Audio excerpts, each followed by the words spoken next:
Hello, Pilgrims. Welcome to the Camino Cafe podcast. I'm Leigh, Brennan, your host.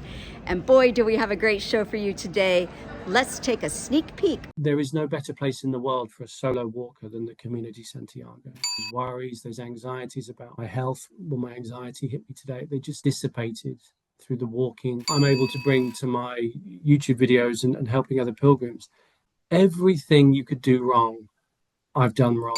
So, Dan, welcome to the Camino Cafe podcast. You are on your way to walk yet another Camino. Tell us about the one you're getting ready to walk. You're leaving tomorrow.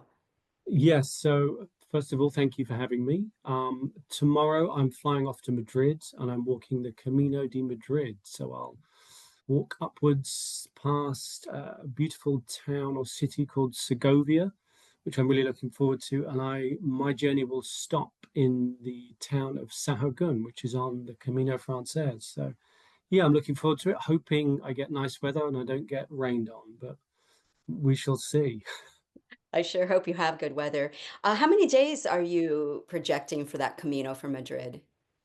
I think we're looking at anywhere between 10 to 12 days. I have in the past tried to push past kind of standard stages, and I have found, incorrectly that my body doesn't like that. So, yeah, I'd say probably around about 12 days to get from Madrid to Sahagun.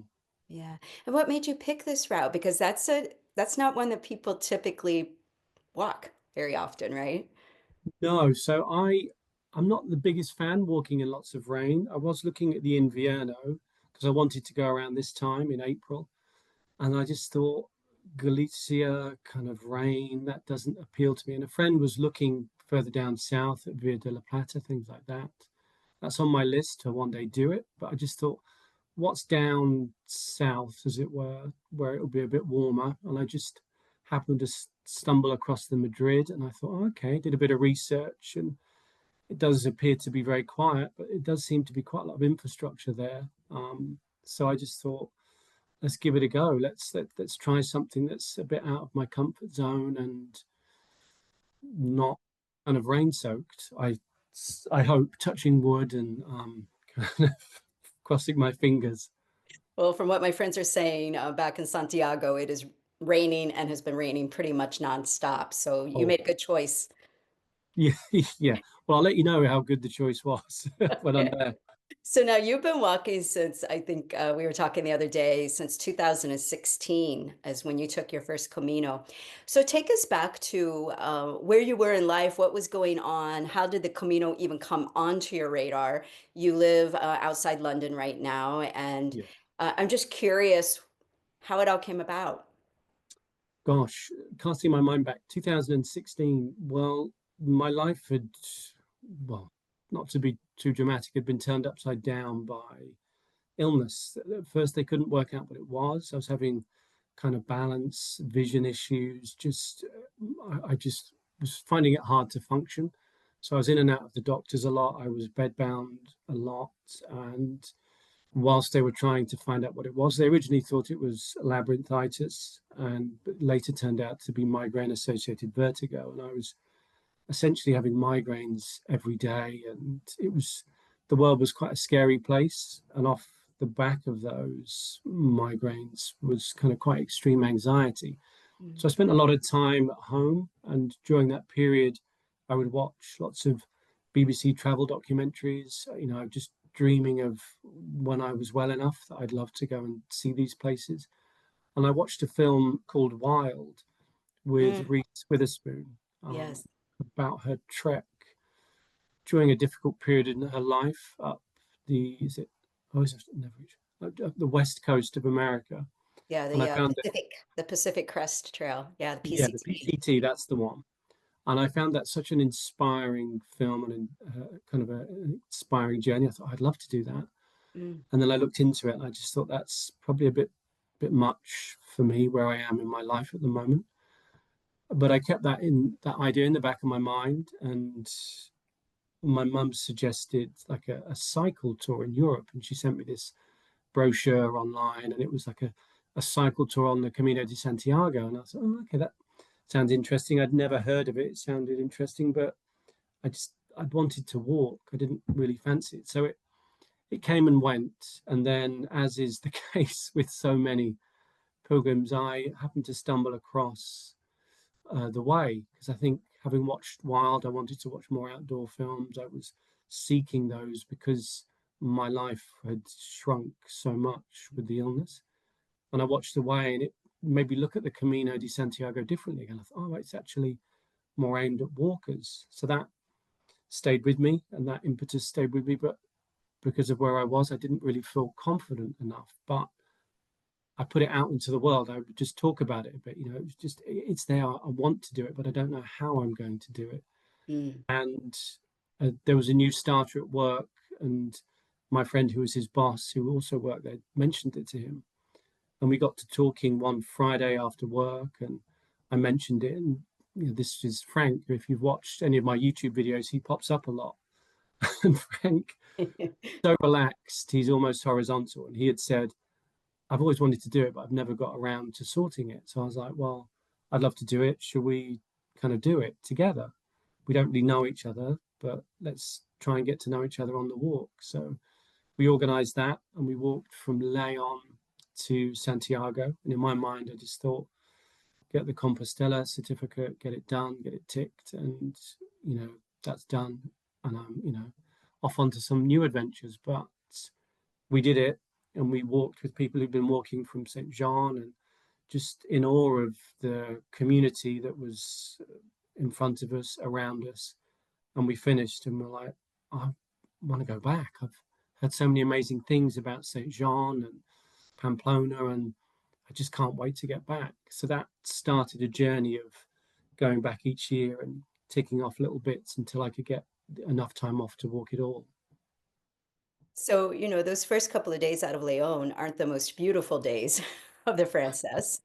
So I'm curious, that first morning when you woke up, how did you feel? You'd gone through this rough period, which sounded really awful Mm. health-wise and stressful. And so now you're there with Frank and you're setting off. What was going through your mind that first morning?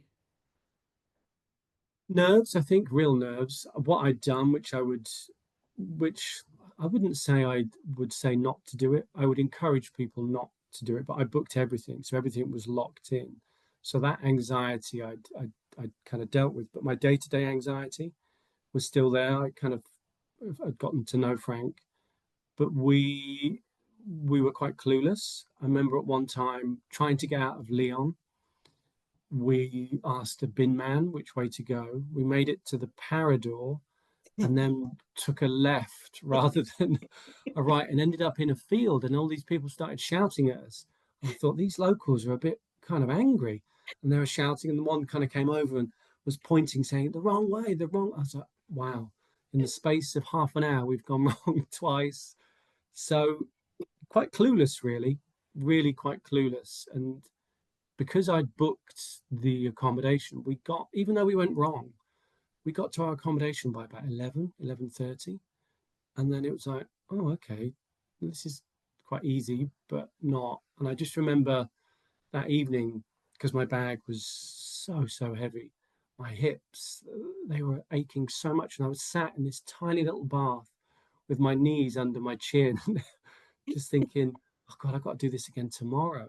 And this is only walking. Why does it hurt so much? So I think that's what I'm able to bring to my YouTube videos, and helping other pilgrims.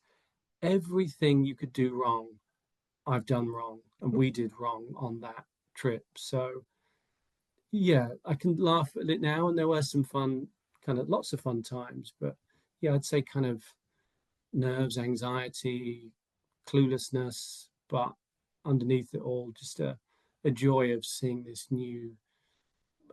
kind of new experience, this new thing that had kind of entered my life. Yeah. Do you remember a particular time during that walk where it kind of dawned on you, like, oh, this could be a new thing for me? Or did that happen after Santiago?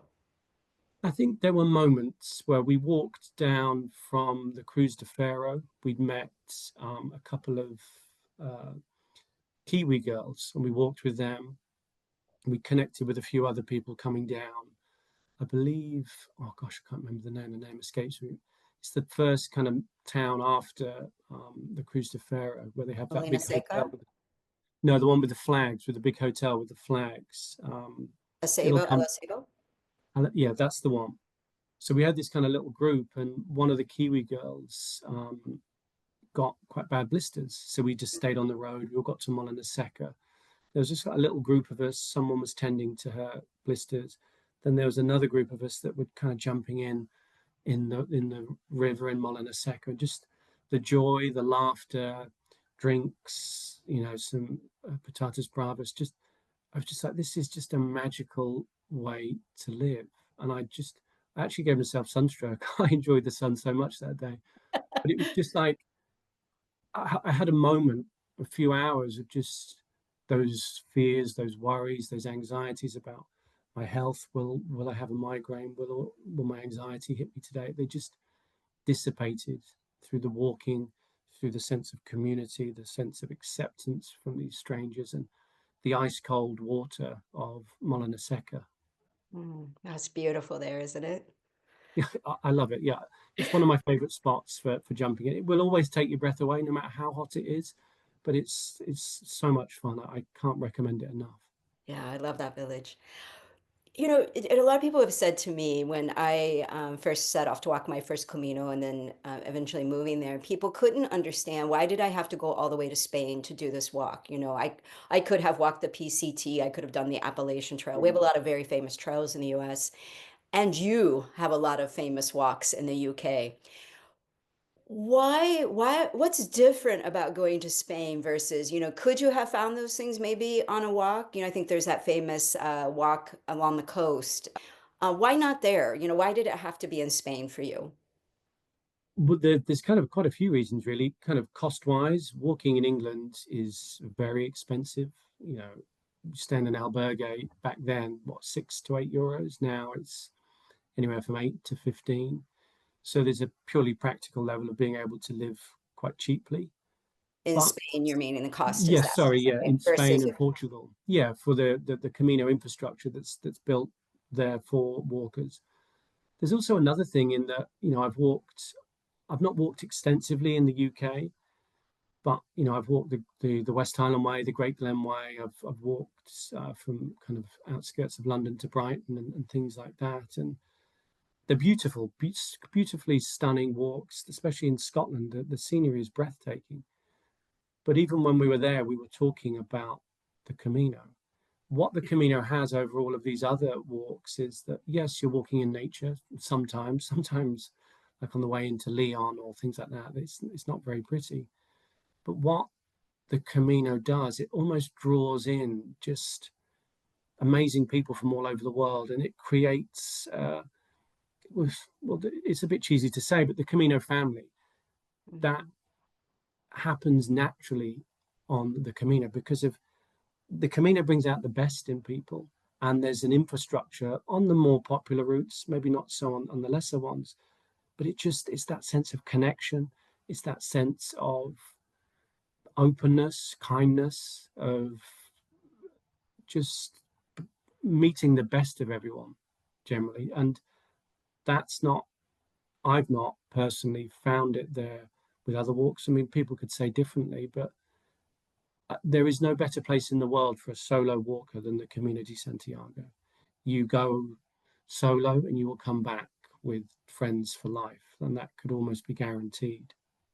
Oh, I I Do love we what want you to walk said. now? That's so well said. Because I think for me, like walking the Appalachian Trail or the PCT, I have not. But I've done a lot of other hiking in the US. And I have to say that, those maybe were solo experiences, but there wasn't a lot of camaraderie, right? I didn't really see a lot of people on those walks. There was no stopping and staying with everyone that was doing the same thing or having meals with people that were doing the same thing. So I too found it very, very different. And I love that when you were walking in the UK that you were talking about the Camino on those walks. That's classic. You Okay, see, what's your best memory of one of your Caminos?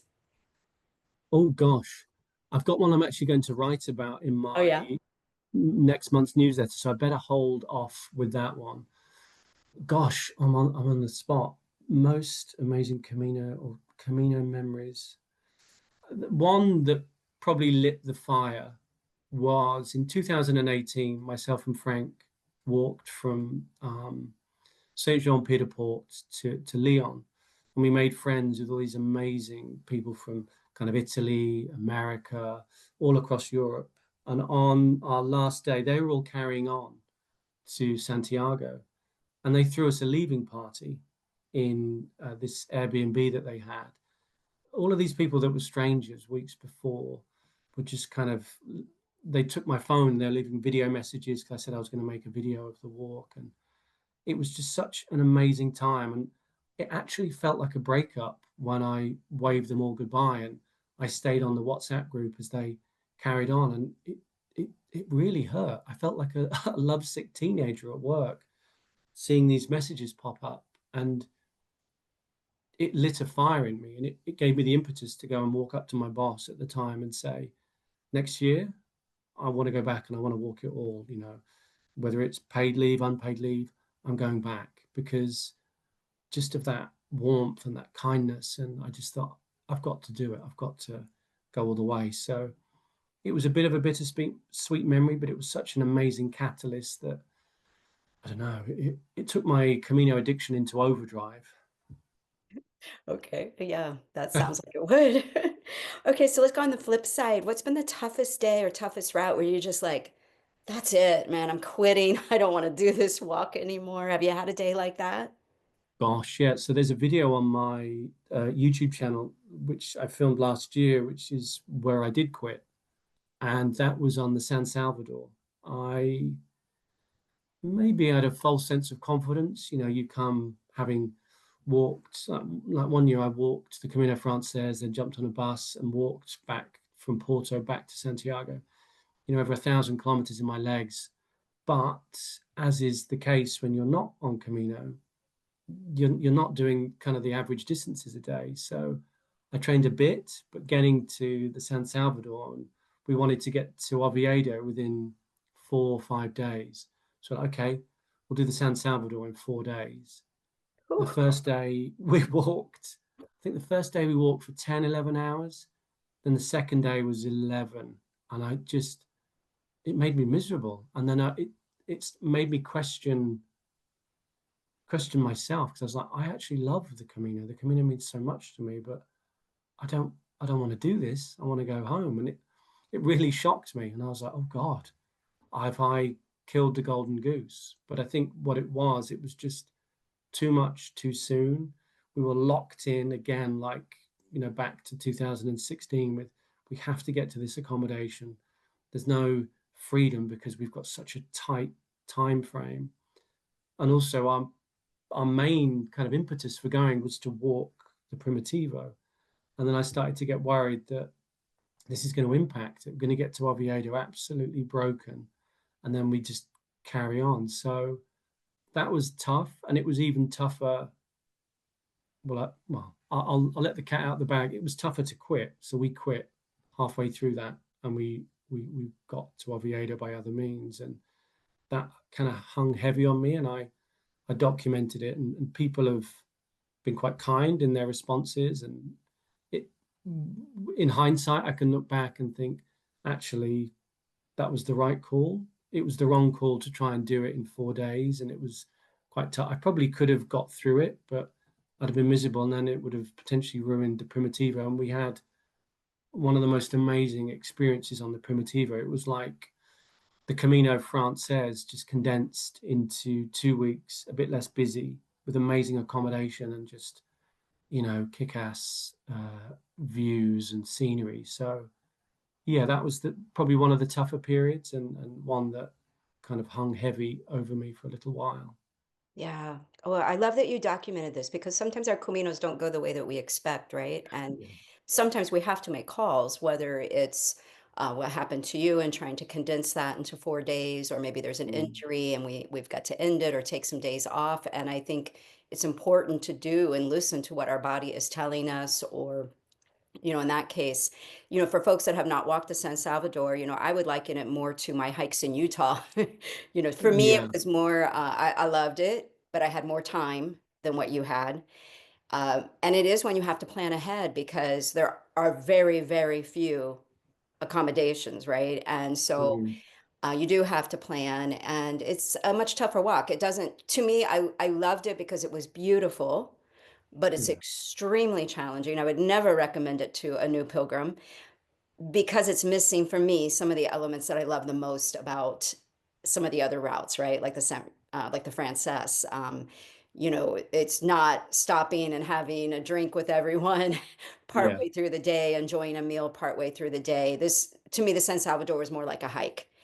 Um, yeah. The wonderful thing is, I think some people will complain about the Frances and say it's too busy and this, that, and the other, which is true, but you can still have solitude.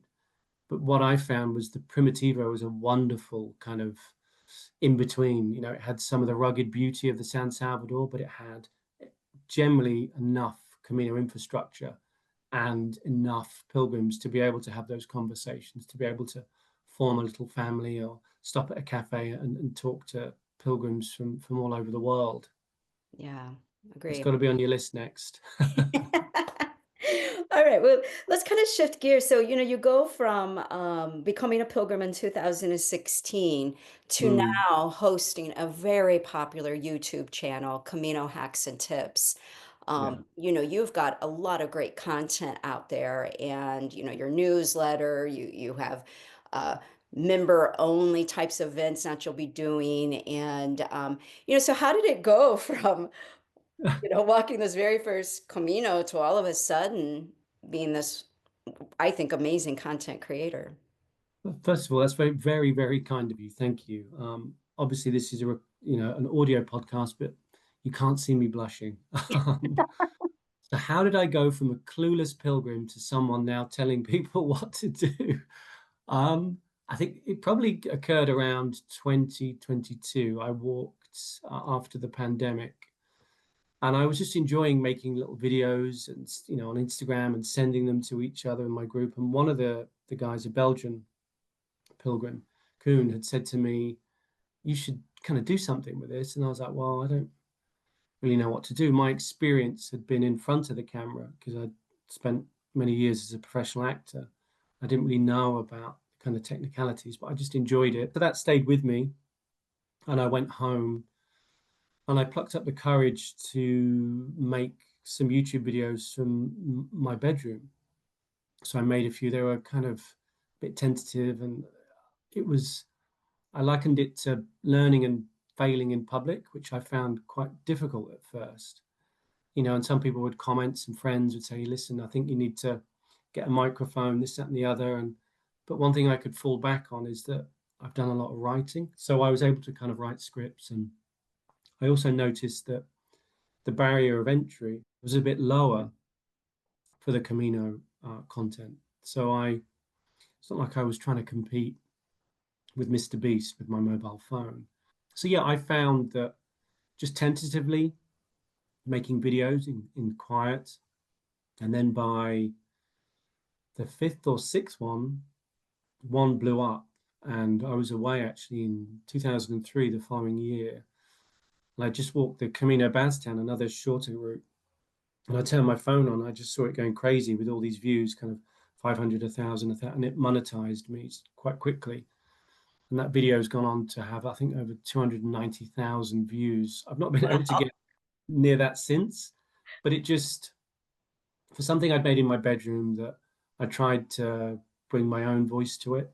And I think what I also try and do is, because I've had those anxieties, because I've been that person who's made mistakes, has been embarrassed, and I try to remember that when I make videos. I don't want to be that person that tells you that this is the way. Yes, if you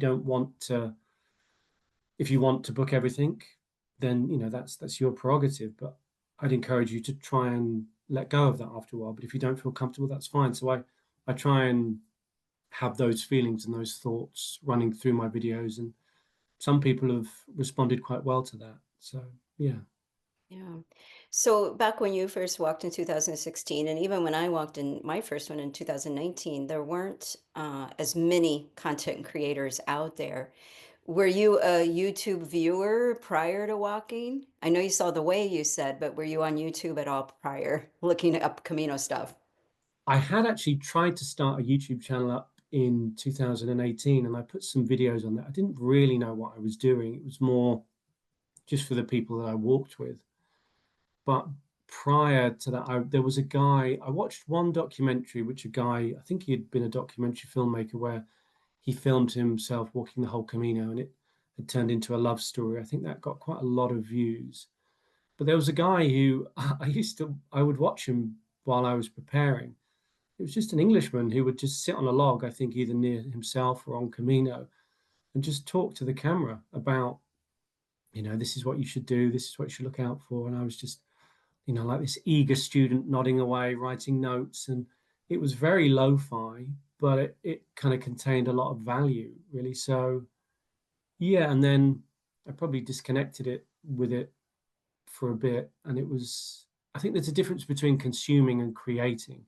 And that for me was quite a major leap. Mm. So all of a sudden you go from, oh yeah, this is interesting to, oh God, okay, how do I make it look better? And how do I make it, don't know, just not look crap? Well, now with our iPhones, the quality of what we can do with a camera that's in our Yeah. pocket is pretty amazing today, right? And so there are a lot of content creators out there, and I'm curious about a couple of things. One, let's start with, do you think the community is too crowded today? There are a lot of people filming stuff about the Camino and putting it on YouTube, Instagram, TikTok, you name it, it's out there. Yeah. Do you feel it's too crowded? Is it too saturated? Or do you have an opinion on that? Well, ultimately, this would just be my opinion, and I don't know if I can say it's too crowded. I mean, there's lots of people doing it. They've got every right to do it as much as me, and that the people before me, have just as much right. In terms of, I've spoken, like I know a few YouTubers. I work with YouTubers. I help them with thumbnails, titles, things like that. And there has been kind of some discussion. There's kind of new people emerging and popping up, and there's a there's a kind of a style called trend jacking, or you kind of go to channels with big views and you look at their big videos and you recreate them. That happens across the board on YouTube. But I think at its core, I think there should be enough room for everybody. At its core, I think whether you be a musician, an artist, a painter, when you start out, there is a level of mimicry. There is a level of trying to emulate your heroes. So I think in the beginning, lots of kind of content will seem the same and samey, and it'll be like, oh God, not another kind of Camino content creator. But if people have that staying power, you learn to know what you like and what you find your voice. Like there was a video I sent you when I was working with you on some of your thumbnails and some of your creative challenges. It was a talk by Ira Glass, and he talks about that period where your taste. He says your taste is killer when you start out, but the work that you create at first doesn't match your standards, and it's a real shock to your system. So I try and keep that in the back of my mind as I learn and I go on my journey. If I look back to the videos that I shot, even on the Camino in Glass, it's a tiny bit of me that cringes at, oh God, why did I upload that at the wrong frame rate and things like that. So in a roundabout way, I think there's enough room. And I think much like the Camino Francaise, that you can find pockets of quietness, you can find your community. And I think it's about persevering and kind of sticking with that and seeing where the journey takes you. Um, that video that you sent me of from Ira Glass was truly life-changing for me. That was, so yeah, we should talk about that. You've coached me, and you've been coaching a lot of content creators, and I've told you this in person, so I feel this way, but I feel that you have a real art of, you have a lot of compassion, a lot of empathy. I was having some really down days because, this takes a lot of work to create this stuff. It looks easy, but trying to create a video, trying to create a show, And like you said, we have these really high standards because of we are living in a time when there is such great content and movies and, great content about all kinds of topics in the world, right? Mm, Outside of the Camino. So our standards, just as an individual, are extremely high. yeah. And then, you think, oh, I'm going to go out and I'm going to record this show on the Camino, and you come home and it's like, oh my gosh, it doesn't quite go that way. So, you provided for me a lot of just personal inspiration at a time that I was feeling really down about numbers, feeling really down about, you know, just how much work we put into Mm, this. I'm just curious, what about your experience, your work has helped you to have such empathy for other creators and want to work with other creators? Because this has been a whole new step for you. And you've been working with a lot of people that if you watch a lot of Camino stuff, you've mm. had, a little fingerprint on some of that work. So what inspires you and what has put you in this position to be so inspiring for we other content creators? Thank you. You're being very kind this afternoon. What I think at its core is someone who has experienced kind of anxiety, who's experienced quite a lot of self-doubt, and through the illness where I thought my normal life, as it were, was completely over, and through kind of medication, through altering my diet, I was able to get back and then remove that medication. That gave me an insight into kind of how bad things can be, and it's kind of I try and it gives me an insight. Maybe it's kind of supercharged my empathy because I've been there. I When I make YouTube videos, the voice, that gremlin of you're no good, you can't do this, it's deafening. I do find early mornings a better time to do that and to have a good night's sleep. So when I kind of spoke with you and worked with you, I could see someone who had massive amounts of passion, but I'm also mindful that I'm not going to be someone who comes in and says, that's rubbish, change this, do that, because I've been one of the people who've been on the receiving end of that. And it's like, it crushes you. It really crushes you when you're creating, you're an artist and you put your soul out and it's not quite there yet. It's very, very delicate. So when I worked with you, I just thought, well, we could just make some changes. We do this, we do that. And I think what also underpins it is maybe a bit of I can get quite obsessive with things that I really enjoy. So I'll listen to podcasts about YouTube. I'll follow people on Twitter. I sign up to newsletters. There's probably also a thing in me about wanting to be good and wanting to do really well, and that can be a positive and a negative. But I bring that to people that I think sometimes the commerce side of YouTube, of Instagram, of TikTok, that sometimes doesn't sit very well with creatives because you want to create. But unfortunately, with these platforms, you have to understand that packaging plays such an important role. Yeah. Generally, the kind of general consensus is the thumbnail, which is the main picture on YouTube. That's what draws the attention. Then the title is what determines if someone will click. And I've really enjoyed deep diving into that. There've been moments where I think I've cracked it, and then I release a video and it gets hardly any views. But it's about iterating. It's about kind of that maybe a bit cliche, but getting 1% better. So if I can bring that like I did to you, and that helps, that the busy Camino one, that's what, on about 11,000 views when I looked the other day. That kind of made me happy to show you that these things can work, and just little things that are so simple that people don't think about. Like to you, like when we were working on that thumbnail for Casa Susie, I'm like, you need to send me a photo with more room at the top. Well, that's not a good photo. No, it's not a good photo in the normal real world. But on YouTube, I need that space to put some words at the top. It's just simple things like that someone, because you were doing, are and were doing so much work, that these little things can be quite easily missed. But Yeah, that's not a yeah. slight against you.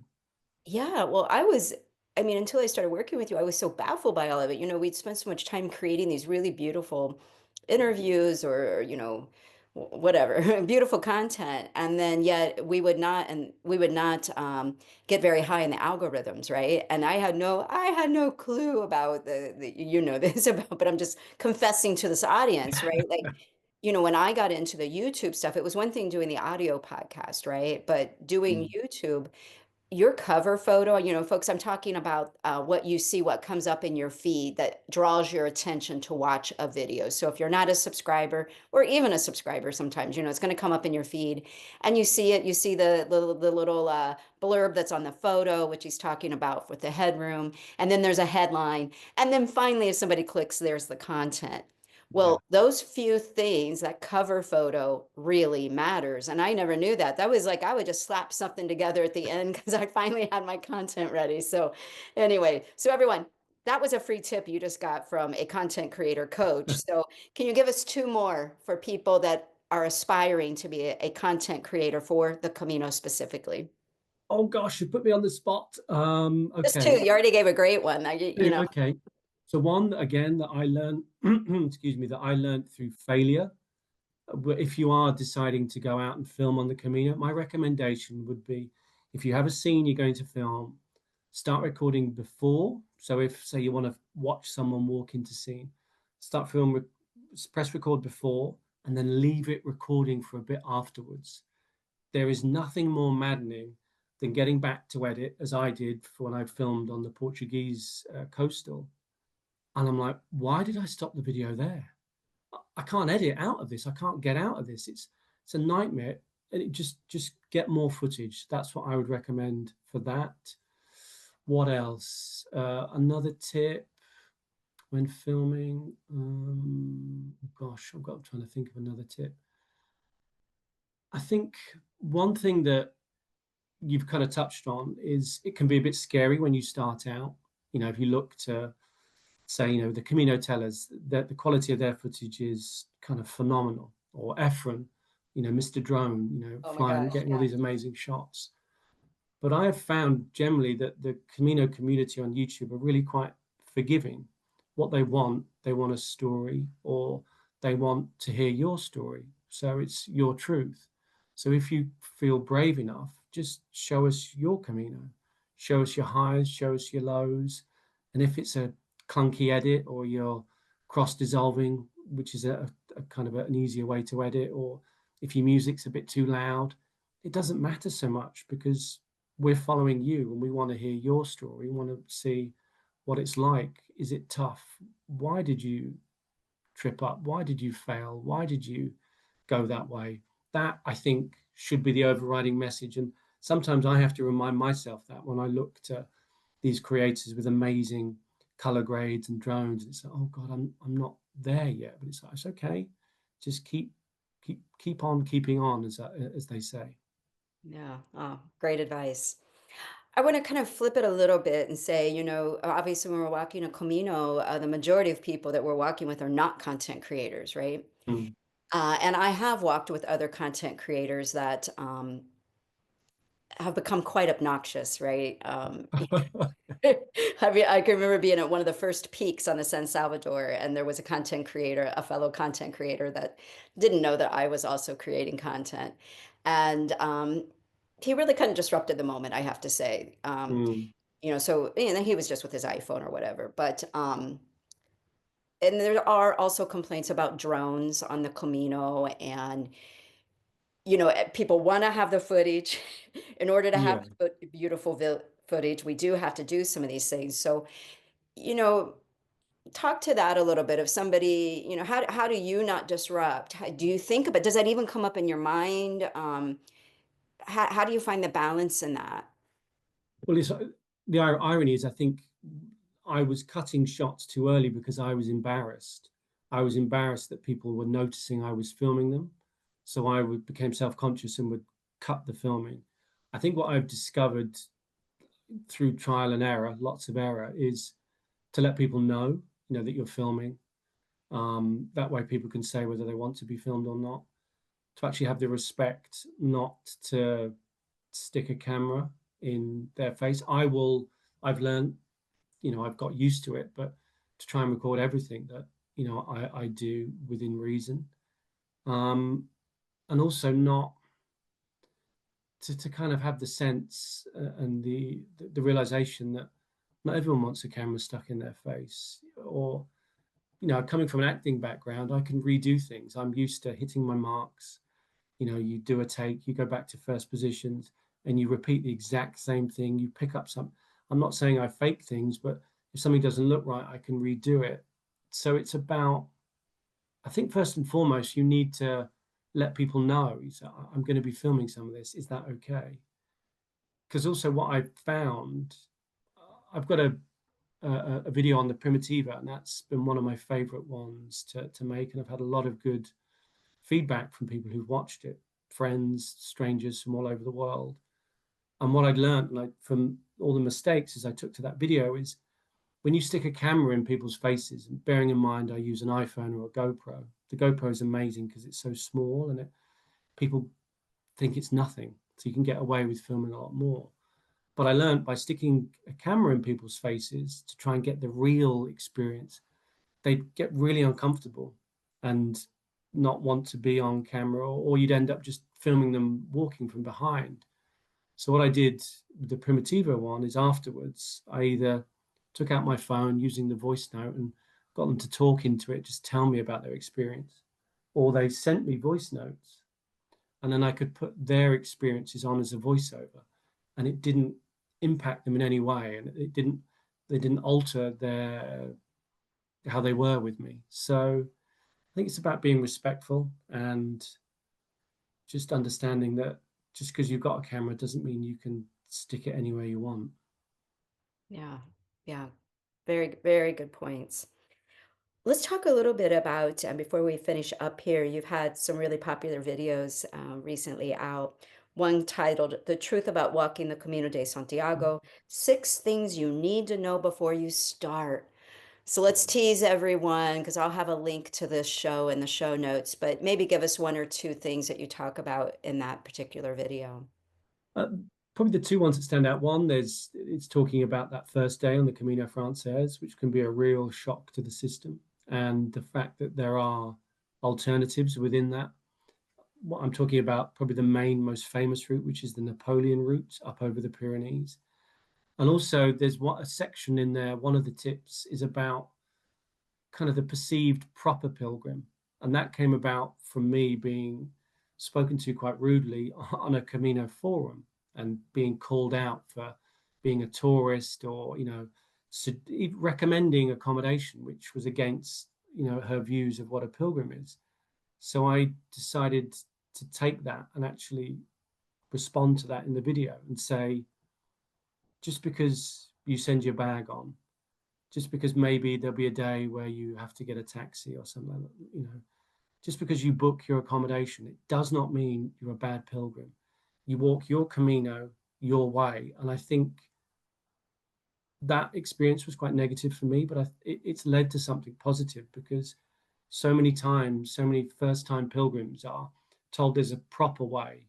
Yes, there is a traditional way. Yes, you can be in the moment, and that's probably a more magical experience, but we don't all start at the same place. So I feel it's really important to remind people that you need to walk it your way, as long as you're respectful to others, to nature, and to those around you. You can walk it your way. There isn't a Well, there is a pilgrim police, but there's no one who's going to tell you off for doing those things. And I think it's about listening to yourself, listening to your body and what you need, and walking the Camino your way. Yeah. I love what you said there because, life is hard. And I think Mm. when we pilgrims go over to walk a Camino, we never know what somebody's been going through at home. And, we can, as a pilgrim, one of the things I always encourage people who are second time pilgrims, especially, is, and hopefully on your first you can too, but it might be more challenging. But, it's a chance for us to hold space for other people and just use, to be compassionate and have empathy for people, because somebody who's transferring their bag, we don't know.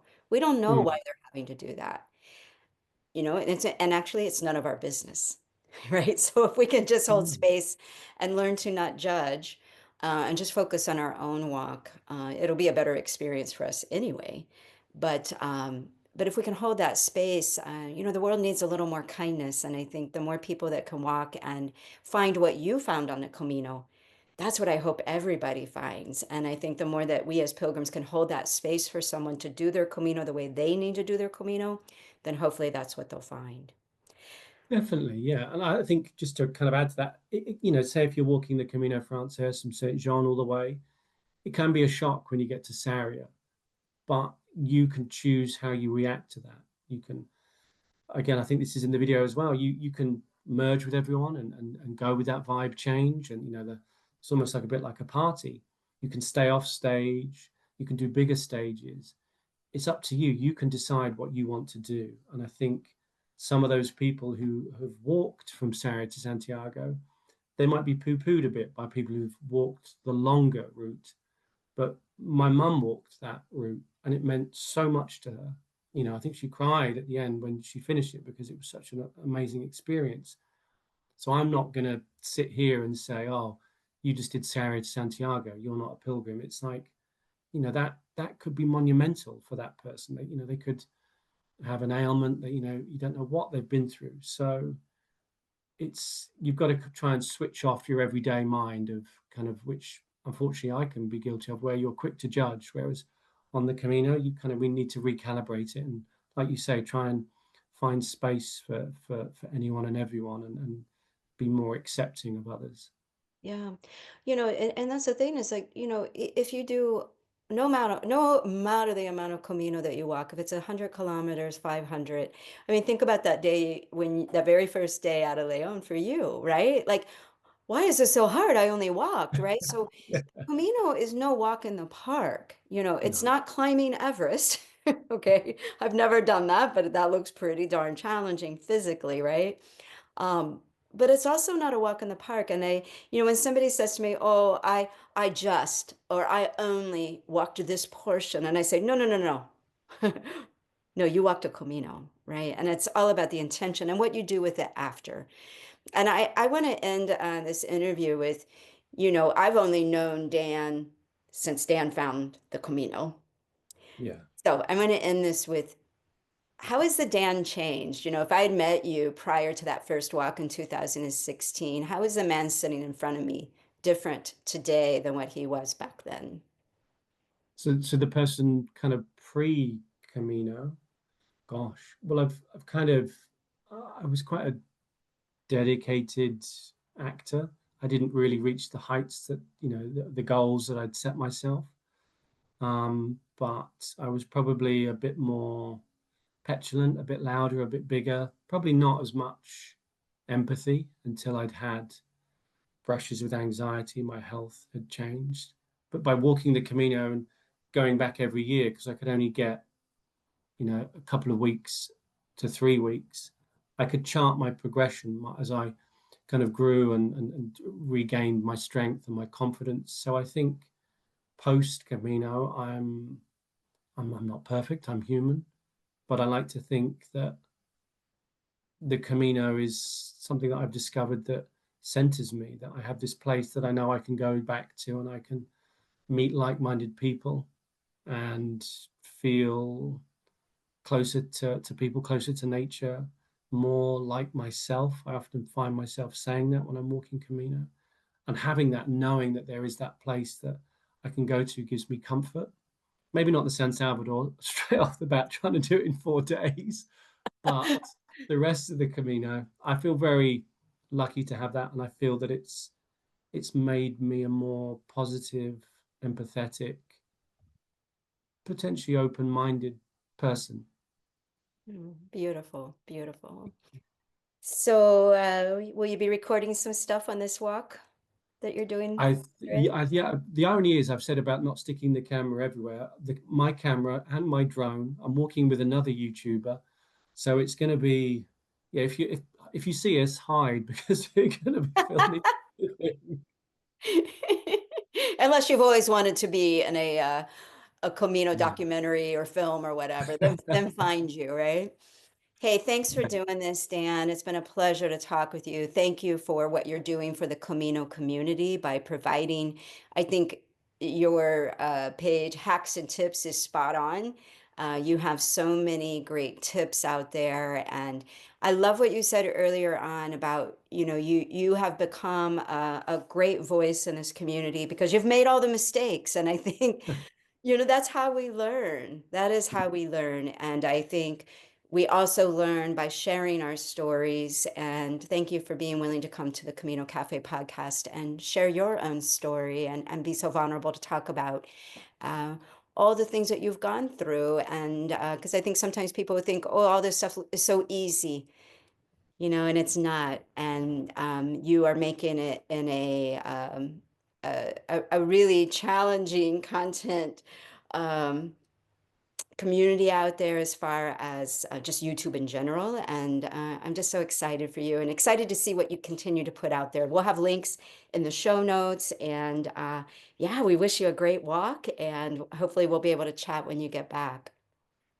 Well, thank you first of all for your kindness. It's lovely to hear that. And again, thank you so much for letting me come on this podcast. I used to listen to this podcast during lockdown, No. hoping, wishing, waiting for the Caminos to open back up again. So that's how I first discovered you. So to finally be on this podcast is, yes, it's a pinch me moment. So thank you so much. Oh, well, that's very sweet to hear.